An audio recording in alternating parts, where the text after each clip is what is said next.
Hello again. Today I want to be talking about academic honesty and how important it is for you in writing your paper. More broadly than just writing papers, in science in general, there are three recognized forms of academic dishonesty. Those are fabrication, falsification, and plagiarism. As someone who is just writing a paper, the only one of these that directly affects you is the potential for plagiarism. But you should be aware of the possibility that the work that you're reading and writing about is either falsified or fabricated. And this is one of the reasons why I push so hard that you should investigate the background of the author in question and where is the paper published, and just to find as much information as you can if it's a paper that's important to your research, because there is the potential that it isn't as good or as justified or as credible as you think it is. It's impossible to completely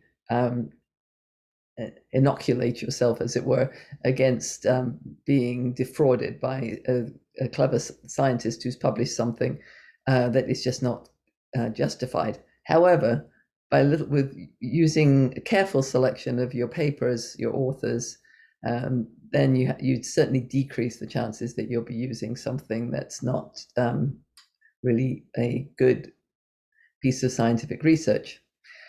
Now, let's see. Okay, so the definitive document on no, not that one,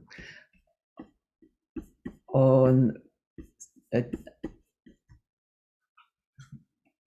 definitive document in defining different forms of misconduct and how people should behave, and how people who have potentially been dishonest, how they should be dealt with, are all covered in this document called On Being a Scientist. This was published by the National Academy of Science, and it's sort of the go-to document when it comes to any form of dishonesty in science. They update it periodically, and if there was a lab dispute about who should be the first author, or if somebody reports another scientist, how that whole reporting procedure is dealt with. All of that type of thing is talked about in On Being a Scientist. I put it in the academic honesty folder just in case you ever want to know that it exists for the future. It's not something that you need to go to for your paper. Just know that it is there. So as I said, there are these three types: falsification, fabrication, and plagiarism. Falsification is when someone takes their data and kind of nudges it into the direction that they want it to go. It's something that's quite possible that you've seen people do in undergraduate labs. There's 8 sets of results, and 2 of them really are way outside the norm, and the other 6 give you a sort of half decent average mean. So you kind of just ignore the bad couple, or you just keep doing an experiment over and over until you do get enough. That falsification is a cutting, trimming of data, where you do that. You sort of in no way you intend the result to go, and then you help it in that direction. And it is, of course, well, it does give the potential for very misleading results because you're ignoring the outlying data, which may be very important. Fabrication takes things a step further, and the scientist in question literally manufactures the entire experiment. You might think that that's an incredibly hard thing to do, but it's amazing how some of the really classic cases, if you look back through time, of scientists who've done some pretty outrageous things. Some falsification examples are quite amazing. I just want to bring this one to your attention, but I mean, this is quite a long time ago, but it sort of hits all the boxes from thinking about what you're looking for and how would you ever know that this was going on. So this is a paper that came out in the early 80s in Cell, which if you look up Cell as a journal, it is probably the leading journal in cell and molecular biology. It's a place where incredibly important front-running kind of research is published. This is published by a group from Cornell University. The guy, Mark Spector here, he is a graduate student, but Ephraim Racker was a biochemist who was pretty much at Nobel Prize winning level. He was the one who did most of the biochemistry on the electron transport chain. And he had a huge lab at Cornell and was highly regarded as a very sort of strict European biochemist who was a leader in many different aspects of biochemistry. And this paper is molecular mechanism of cancer, a area that was extremely important, as still is, and this was at the time of the war on beginning of the war on cancer, and everybody wanted to understand, and there was protein kinases, and it was all very, very, very exciting. And this paper came out, and Mark Spector got invited to conferences all over the world, and everyone's so excited. And unfortunately, I can't bring up the whole paper. It's been retracted. But with time, people began to question these results. It took a while, but people who were trying to repeat, because it was so important, other labs tried to repeat Spector's results, and they couldn't get them. And they swapped samples with Spector, and more and more, the sort of there were rumblings. And about a year after this paper came out, we began to realize that the whole thing was manufactured. And you can see there's many documents here about Spector resigning. He actually, and that's to show you the degree of fabrication here, he had thin layer chromatography plates, which were supposed to be showing phosphorylated amino acids, phosphorylated tyrosine, phosphorylated serine.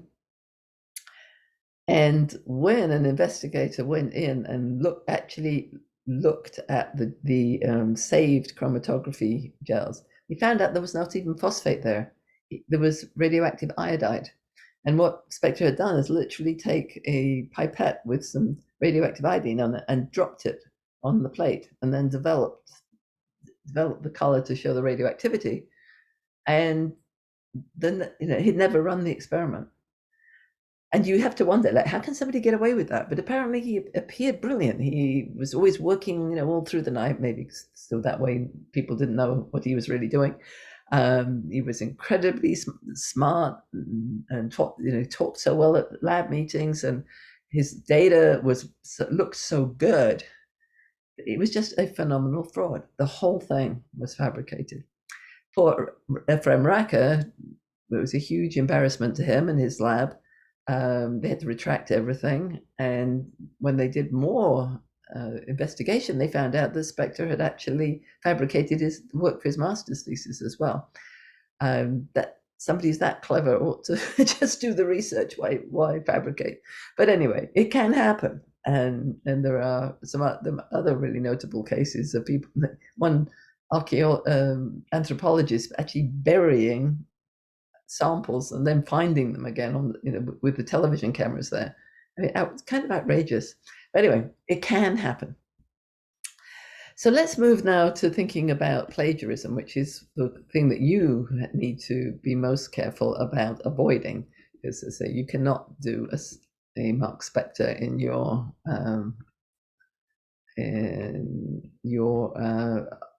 research, because you're not going to be doing your own research.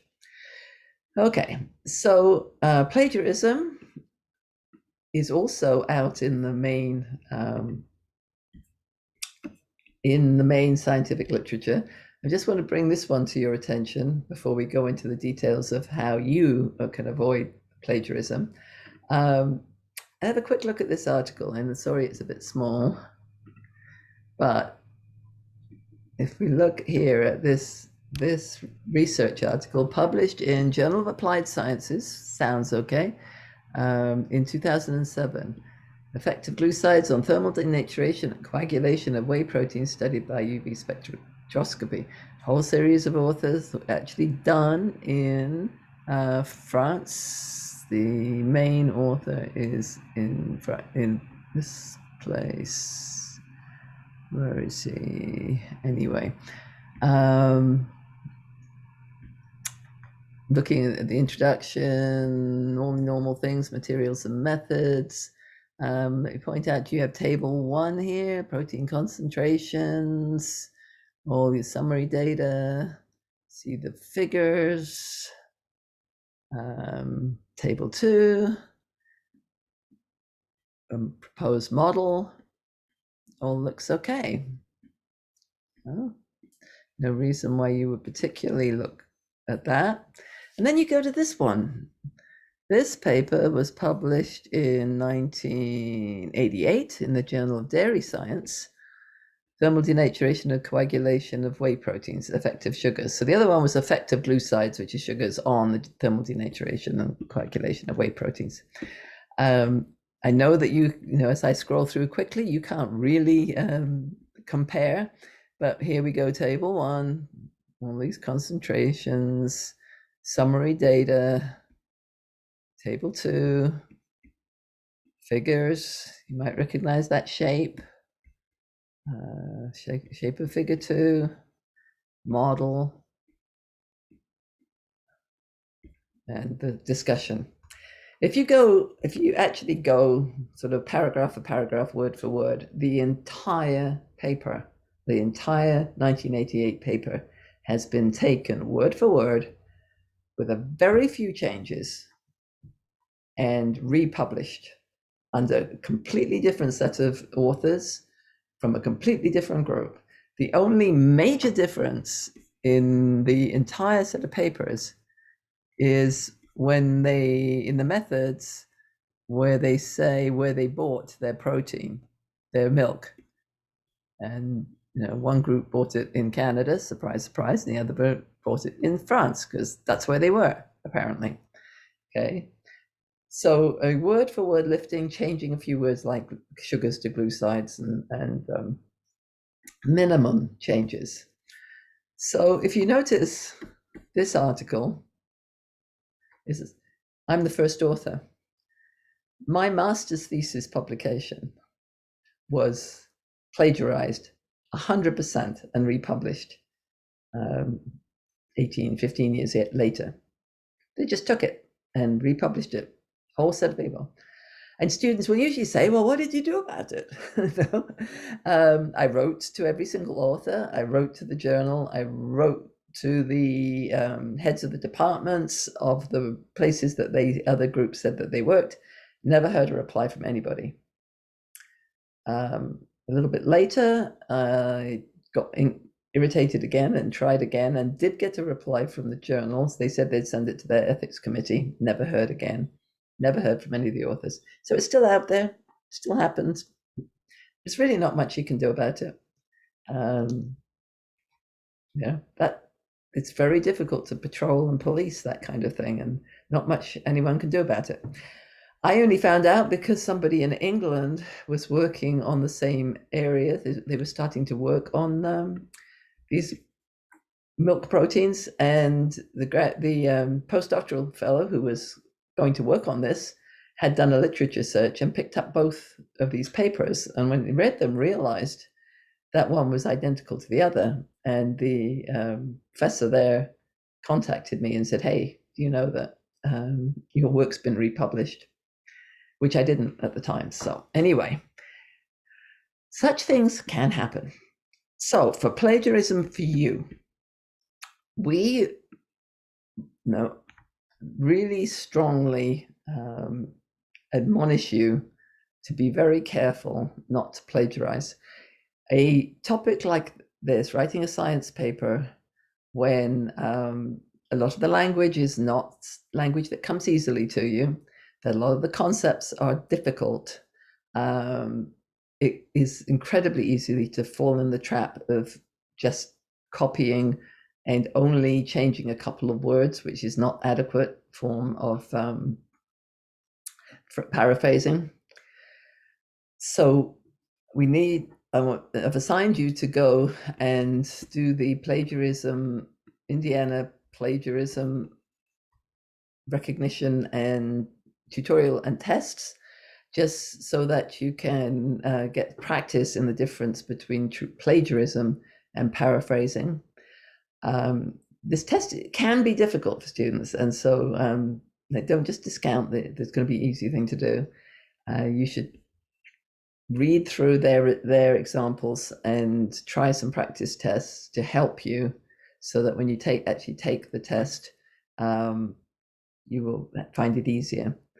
Once you've done the test, please forward the email to me so that I can record that you just get full grade for it. Notice that it is a different website than the one that I have on the syllabus, and I put that on the news item, and I'll put it in the email for the week. Okay, so once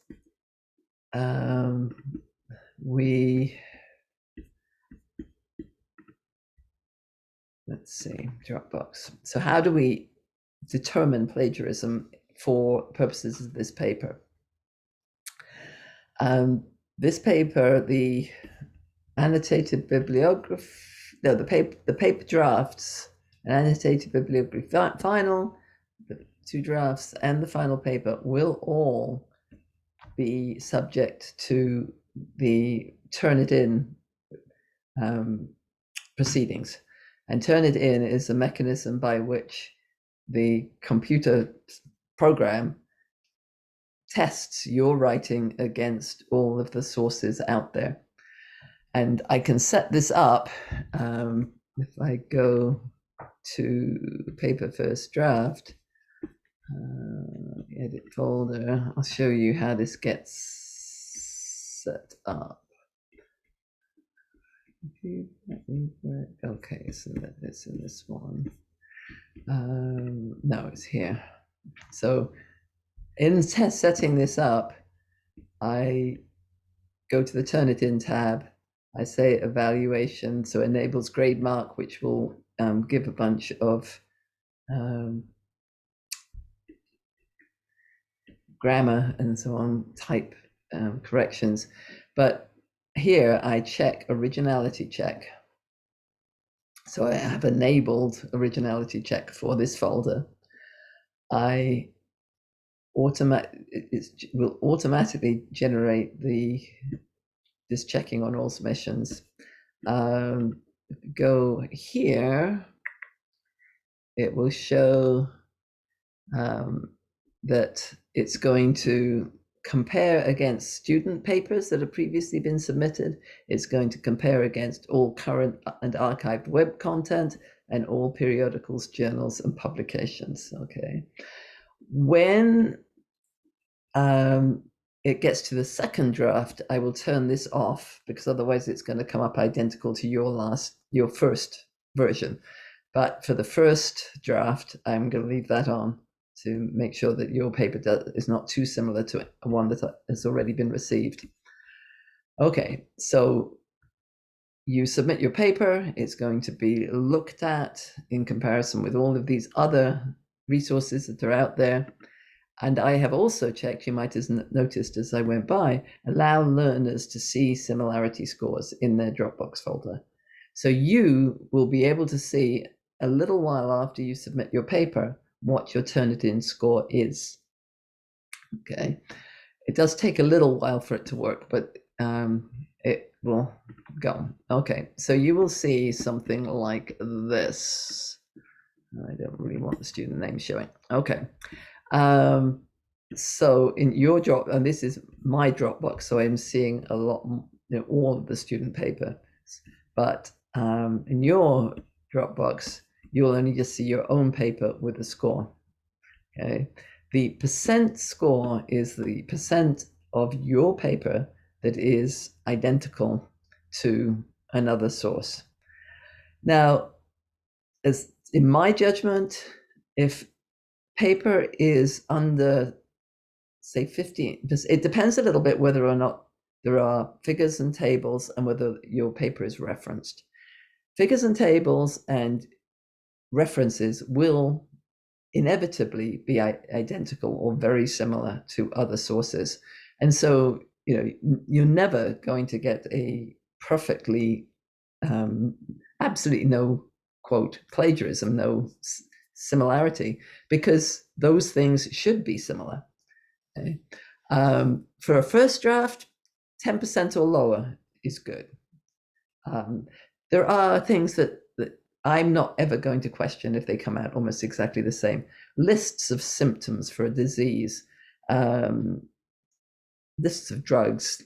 There's a lot of things in that you just can't change to the degree of satisfying Turnitin, and I would never critique you for that. And you'll see in a minute the type of thing that I will and will not get upset about.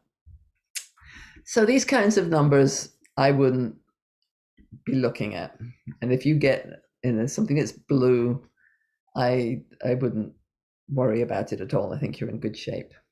When you start getting up in the green, which is the 20 to 40% mark, you should be worrying, especially if it's a first draft, because there really probably isn't a lot of things like references that will be identical in a first draft. And so if I were you, if you're over 20%, I would definitely look and see what it is that is giving you that high score, and perhaps fix it and give in another version. That would be excellent.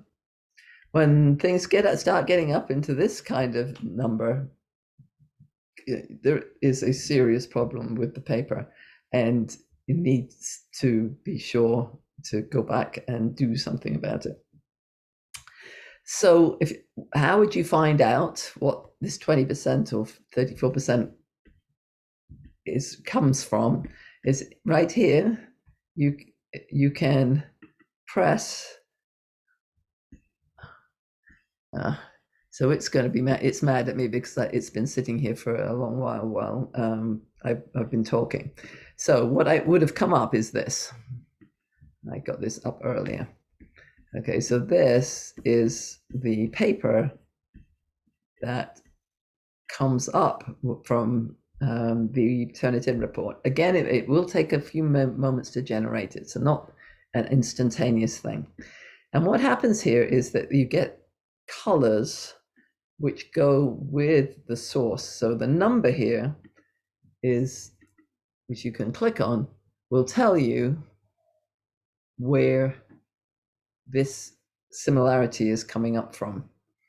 And so all the green will be coming from green and the same place, and all the blue will be coming from the same place, and so on. Now, I would suggest rewriting that sentence, but that level I'm not going to get terribly worried about. But when we start getting down here, particularly here and here, you're starting to get more and more whole sentences coming up as copied from another source. Clearly they've just taken somebody else's words and changed a few of them in order to try and get around the requirement for not to plagiarize. But this is still plagiarizing. I mean, they're taking somebody else's work, changing a few words here and there. It does not constitute rewriting an idea. And the way to avoid this, and what I strongly advise you to do, is never, ever, ever type someone else's words into your computer. As soon as you do that, you risk plagiarizing. What I've seen students do a lot, and when they're being very naive about their plagiarism, is that they'll be working, writing the first draft, and they'll be typing, oh, that sounds really good, I'll type that in, and I'll know that it came from this paper, and then I'll keep on going, and I'm on to something else and something else and something else.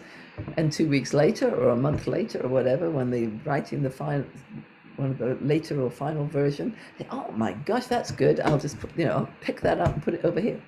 So that's, you cut and paste, you can cut and paste from what you copied before, and you forget that it was copying, but it comes up as plagiarized, and it is plagiarized.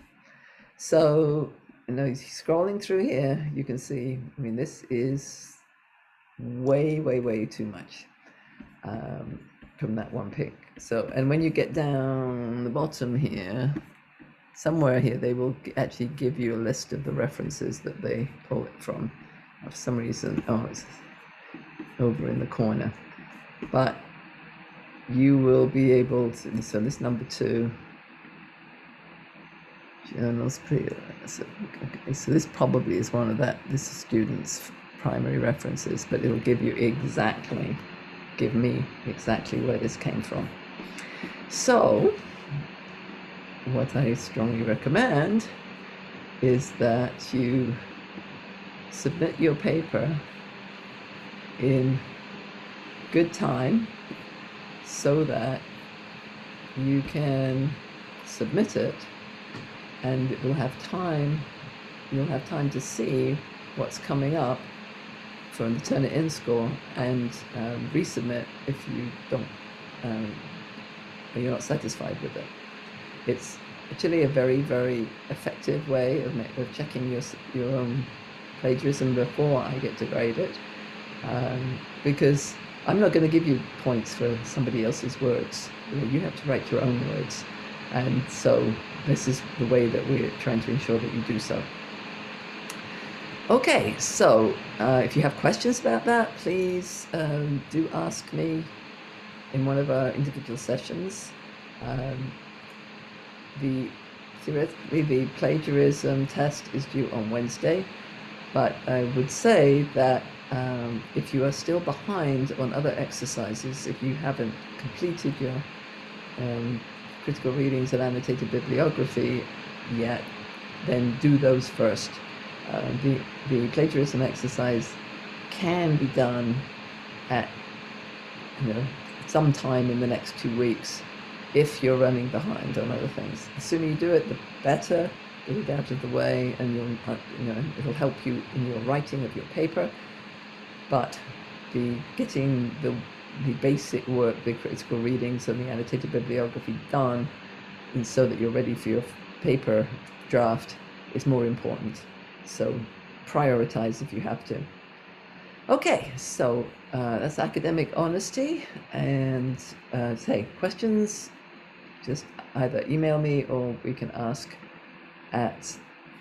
me at one of our meetings. Okay, so that is all for this one.